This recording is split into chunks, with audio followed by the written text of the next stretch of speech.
ಸನಾತನ ಸಂಭ್ರಮಕ್ಕೆ ಸ್ವಾಗತ.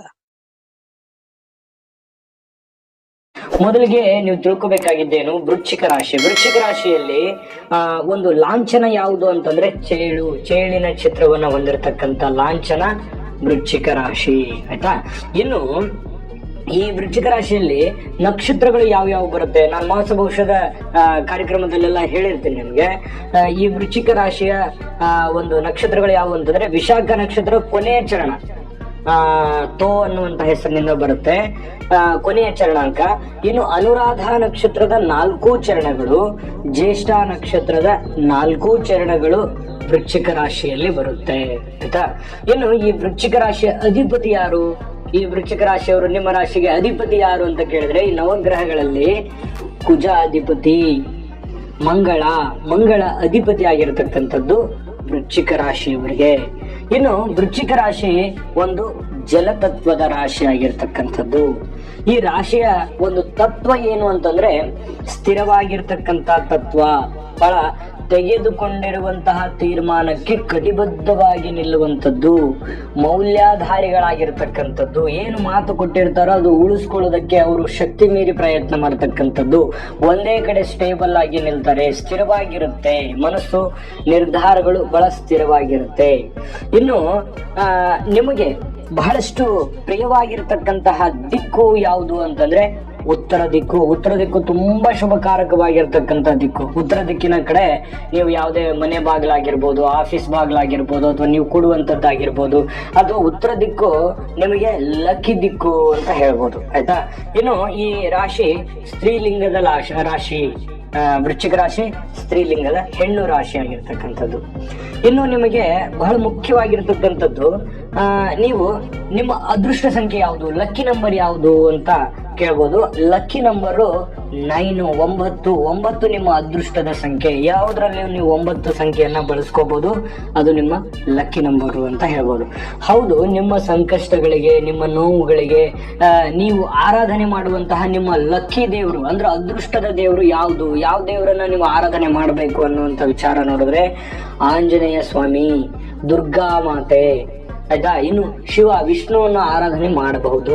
ಶಿವನನ್ನ ಆರಾಧನೆ ಮಾಡ್ತಕ್ಕಂಥದ್ದು ಬಹಳ ವಿಶೇಷವಾಗಿ ಆಂಜನೇಯ ಸ್ವಾಮಿ ಮತ್ತು ದುರ್ಗಾದೇವಿಯನ್ನ ಆರಾಧನೆ ಮಾಡ್ತಕ್ಕಂಥದ್ದು ಬಹಳಷ್ಟು ಉತ್ತಮವಾಗಿರ್ತಕ್ಕಂಥ ಫಲವನ್ನ ನಿಮಗೆ ಸಿಗ್ತಾ ಇರ್ತಕ್ಕಂಥದ್ದು. ಇನ್ನು ನಿಮಗೆ ಹೌದು, ಈ ಲಕ್ಕಿ ಡೇ ಯಾವುದು, ಯಾವ ವಾರ ನಿಮಗೆ ಶುಭಕಾರಕವಾಗಿದೆ ಅನ್ನುವಂಥ ವಿಚಾರ ಬಹಳ ಮುಖ್ಯವಾಗಿದ್ದು. ಮಂಗಳವಾರ ಮತ್ತು ಗುರುವಾರ ನಿಮಗೆ ಅದೃಷ್ಟದ ದಿನಗಳು. ನೀವೇನೇ ಕೆಲಸ ಕಾರ್ಯಕ್ರಮ ಮಾಡಿದ್ರು ಕೂಡ ಈ ದಿನಗಳಿಗೆ ಒಂದಿಷ್ಟು ಒತ್ತನ್ನು ಕೊಡ್ತಕ್ಕಂಥ ಪ್ರಯತ್ನವನ್ನ ಮಾಡಿ. ತುಂಬಾ ಶುಭಕಾರಕ ದಿನಗಳು ಮಂಗಳವಾರ ಮತ್ತು ಗುರುವಾರ. ಇನ್ನು ನಿಮ್ಮ ಅದೃಷ್ಟ ಬಣ್ಣ ಯಾವುದು ಅಂತ ನೋಡಿದ್ರೆ ಕೆಂಪು ಮತ್ತು ಕಿತ್ತಳೆ. ಕೆಂಪು ಬಣ್ಣ ಬಹಳಷ್ಟು ಲೈಕ್ ಮಾಡ್ತೀರಿ, ಅದು ನಿಮ್ಮ ಯೋಗ್ಯ ಕಲರ್ ಕೂಡ ಆಗಿರ್ತಕ್ಕಂಥದ್ದು. ಸಹಜವಾಗಿ ನಿಮ್ಮ ರಾಶಿಯ ರತ್ನ ಹವಳ. ವೃಶ್ಚಿಕ ರಾಶಿಯವರಿಗೆ ಹವಳ ಬರುತ್ತೆ. ಹವಳ ಒಂದಿಷ್ಟು ರಾಶಿಯ ಒಂದು ರತ್ನ ಆಗಿರ್ತಕ್ಕಂಥದ್ದು. ನಿಮ್ಮ ಒಂದು ಸ್ವಭಾವ ಯಾವ ರೀತಿ ಇರುತ್ತೆ ಅಂತಂದ್ರೆ ಬಹಳ ಸೌಮ್ಯವಾಗಿರ್ತಕ್ಕಂತಹ, ಸೂಕ್ಷ್ಮವಾಗಿರ್ತಕ್ಕಂತಹ ಸ್ವಭಾವ. ಬಹಳಷ್ಟು ರಫ್ ಅಂಡ್ ಟಫ್ ಇರಲ್ಲ, ಬಹಳ ಅಫಿಷಿಯಲ್ ತರ ಇರ್ತೀರಿ, ಬಹಳ ಸೈಲೆಂಟ್ ಆಗಿರ್ತೀರಿ, ಆದ್ರೆ ಅಷ್ಟೇ ಶಿಸ್ತುಬದ್ಧವಾಗಿರ್ತಕ್ಕಂಥದ್ದು ವೃಶ್ಚಿಕ ರಾಶಿಯವರು. ಇನ್ನು ಈ ಒಂದು ರಾಶಿಯ ಅಂದ್ರೆ ವೃಶ್ಚಿಕ ರಾಶಿಯವರ ಒಂದು ಮಿತ್ರ ರಾಶಿಗಳು ಯಾವುವು ಅಂತಂದ್ರೆ ಕಟಕ, ಮೀನ ರಾಶಿಗಳು ಮಿತ್ರ ರಾಶಿಗಳು ನಿಮಗೆ. ಇನ್ನು ಮತ್ತೆ ಶತ್ರು ರಾಶಿಗಳು ಯಾವುವು ಅಂತಂದ್ರೆ ಮೇಷ, ಸಿಂಹ, ಧನುಸ್ಸು ರಾಶಿ ನಿಮಗೆ ಶತ್ರು ರಾಶಿಗಳಾಗ್ತಕ್ಕಂಥದ್ದು. ಹೌದು, ನಿಮ್ಮಲ್ಲಿರ್ತಕ್ಕಂಥ ವಿಶೇಷವಾದ ಗುಣ ಯಾವುದು ಅಂತ ನೋಡಿದ್ರೆ ವಿಮರ್ಶಾ ಪ್ರಿಯರು, ನ್ಯಾಯವಂತರು, ಸತ್ಯವಂತರು, ಜ್ಞಾನಿಗಳು, ವಿಚಾರವಂತರು. ಇದು ನಿಮ್ಮ ಒಂದು ವಿಶೇಷವಾಗಿರತಕ್ಕಂತಹ ಗುಣ. ನಿಮ್ಮ ಪ್ಲಸ್ ಪಾಯಿಂಟ್ ಏನು ಅಂತಂದ್ರೆ ನಿರ್ಭಯಿಗಳು. ಯಾಕಂತಂದ್ರೆ ನಿಮ್ಮಲ್ಲಿ ಒಂದು ಧೈರ್ಯ ಅನ್ನುವಂಥದ್ದು ಇರುತ್ತೆ. ಯಾವುದೇ ಒಂದು ಕೆಲಸ ಕಾರ್ಯ ಕೊಟ್ಟರು ಕೂಡ ಅದನ್ನ ನಿಭಾಯಿಸ್ತೀನಿ ಅನ್ನುವಂತ ಶಕ್ತಿ ಇರುತ್ತೆ, ಯೋಚನೆ ಇರುತ್ತೆ. ಇನ್ನು ನೀವು ಒಂದಿಷ್ಟು ರಸಿಕರು ಕೂಡ. ಅದು ಬಹಳಷ್ಟು ಗೌಪ್ಯವಾಗಿರ್ತಕ್ಕಂಥದ್ದು, ಯಾರ ಹತ್ರನೂ ಶೇರ್ ಮಾಡ್ಕೊಳ್ಳಲ್ಲ, ಆ ರೀತಿಯಾಗಿರ್ತಕ್ಕಂತಹ ವ್ಯಕ್ತಿತ್ವ. ಯಾಕಂತಂದ್ರೆ ನಿಮಗೆ ಕುಜಾಧಿಪತಿ ಆಗಿರ್ತಕ್ಕಂಥದ್ರಿಂದ ಹಠವಾದಿ ಇರ್ತೀರಿ, ಛಲವಾದಿ ಇರ್ತೀರಿ, ಸತ್ಯವಂತರಾಗಿರ್ತೀರಿ, ನ್ಯಾಯವಂತರಾಗಿರ್ತೀರಿ. ಮತ್ತು ನೀವು ಎಲ್ಲ ಡಿಪಾರ್ಟ್ಮೆಂಟ್ ಅಲ್ಲಿ ಏನ್ ನೀವು ಕಣ್ಣಿಲೆ ನೋಡಿರ್ತೀರಾ ಅದನ್ನ ಹಾಗಾಗಿ ಮಾಡ್ಬಿಡ್ತೀರಿ. ಅಷ್ಟು ಒಂದು ಯೋಚನೆ, ಜ್ಞಾನ ತುಂಬಾ ಚೆನ್ನಾಗಿರುತ್ತೆ. ಆಡು ಮುಟ್ಟದ ಸೊಪ್ಪಿಲ್ಲ, ನೀವು ಮಾಡದೇ ಇರುವಂತ ಉದ್ಯೋಗವೇ ಇಲ್ಲ ಅನ್ನೋ ತರ ನೀವು ಎಲ್ಲ ಡಿಪಾರ್ಟ್ಮೆಂಟ್ ಅಲ್ಲಿ, ಎಲ್ಲ ಕ್ಷೇತ್ರದಲ್ಲಿ, ಸಣ್ಣ ಕೆಲಸದಿಂದ ಹಿಡಿದು ದೊಡ್ಡ ಉದ್ಯಮ, ದೊಡ್ಡ ಅಫಿಷಿಯಲ್, ಈ ರೀತಿಯಾಗಿ ಈ ಟೆಕ್ನಾಲಜಿಗಳಲ್ಲಿ, ಕೃಷಿಕರಲ್ಲಿ, ಮತ್ತೆ ಈ ಪೊಲೀಸ್ ಇಲಾಖೆಯಲ್ಲಿ, ಇದರಲ್ಲಿ ಬಹಳಷ್ಟು ಹೆಸರನ್ನ ಮಾಡಿರ್ತಕ್ಕಂಥದ್ದು ವೃಶ್ಚಿಕ ರಾಶಿಯವರು. ಆಯ್ತಾ? ಇನ್ನು ಎಲ್ಲ ನಿಮ್ಮ ಪ್ಲಸ್ ಪಾಯಿಂಟ್ಗಳ ಬಗ್ಗೆ ಹೇಳಿದ್ದೀನಿ ಇವಾಗ. ಯಾವ ವಾರ ಯಾವ ಒಂದು ನಂಬರ್ಸ್ ಬರುತ್ತೆ, ಇನ್ನು ಮತ್ತೆ ನಿಮ್ಮ ಒಂದು ರತ್ನ ಯಾವುದು, ಆಮೇಲೆ ನಿಮ್ಮ ಒಂದು ಮನಸ್ಥಿತಿ ಯಾವುದು, ಇದನ್ನೆಲ್ಲ ಪ್ಲಸ್ ಪಾಯಿಂಟ್ಗಳ ಬಗ್ಗೆ ನಾನು ನಿಮಗೆ ಹೇಳಿದ್ದೀನಿ. ಅದೃಷ್ಟ ದೇವತೆಗಳು, ಈ ರೀತಿ ಎಲ್ಲ ಹೇಳಿದ್ದೀನಿ. ಆದ್ರೆ ಮೈನಸ್ಗಳು ಇರುತ್ತವಲ್ವಾ, ಮೈನಸ್ ಪಾಯಿಂಟ್ಗಳ ಬಗ್ಗೆ ಏನಿದೆ ಅನ್ನುವಂತಹ ವಿಚಾರಗಳನ್ನ ನಾನು ನಿಮಗೆ ತಿಳಿಸ್ಕೊಡ್ತಾ ಇದ್ದೀನಿ. ಮೈನಸ್ ಪಾಯಿಂಟ್ಗಳು ಅಂತಂದ್ರೆ ಏನು? ತಿಥಿ, ವಾರ, ನಕ್ಷತ್ರ, ಯೋಗ, ಕರ್ಣಗಳು, ಇವೆಲ್ಲ ಬಹಳ ಇಂಪಾರ್ಟೆಂಟ್ ಆಗುತ್ತೆ ನಿಮಗೆ ವೃಶ್ಚಿಕ ರಾಶಿಯವರಿಗೆ. ನೋಡಿ, ಈ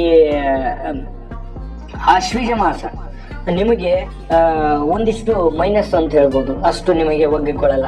ಪಂಚಾಂಗದ ಪ್ರಕಾರ ಅಷ್ಟು ನಿಮಗೆ ಘಾತ ತಿಥಿಗಳು ಅಂತ ಕರಿತೀವಿ ಅದನ್ನ. ಹಾಗಾಗಿ ನಿಮಗೆ ಅಷ್ಟೊಂದು ಒಗ್ಕೊಳ್ಳಲ್ಲ.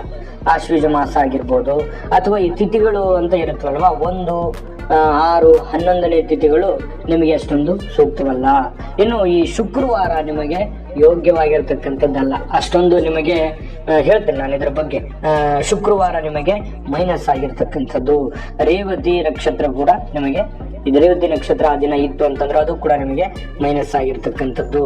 ವ್ಯತಿಪಾತ ಯೋಗ, ಗರಜ ಕರ್ಣ, ಈ ಒಂದು ಯೋಗ, ಕರಣ, ವಾರ, ಮತ್ತೆ ಮಾಸಗಳು, ನಕ್ಷತ್ರಗಳು, ಇವು ನಿಮಗೆ ಒಂದಿಷ್ಟು ಮೈನಸ್ ಆಗಿರ್ತಕ್ಕಂತಹ ಫಲವನ್ನ ತಂದು ಕೊಡ್ತವೆ.